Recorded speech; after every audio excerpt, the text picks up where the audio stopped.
House purchase చేస్తున్నారా? అయితే ఈ వీడియోని కంప్లీట్ గా చూడండి. చాలా మంది నన్ను అడిగిన క్వశ్చన్ ఏంటో తెలుసా, హౌస్ పర్చేస్ చేసే టైంలో మనీ బ్లాక్ లో ఇవ్వచ్చా అని చెప్పేసి. మనీ బ్లాక్ లో ఇవ్వడం అంటే ఏంటి? సపోజ్ మీరు ఒక హౌస్ కొన్నారు, హౌస్ కాస్ట్ వచ్చేసి 50 lakhs. అయితే ఈ 50 lakhs లో మీరు 35 lakhs ఏమో బ్యాంక్ ద్వారా పే చేశారు అండ్ రిమైనింగ్ 50 lakhs క్యాష్ ద్వారా పే చేశారు.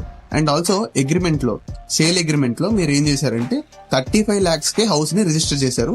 35 lakhs మీద మాత్రమే స్టాంప్ డ్యూటీ పే చేశారు.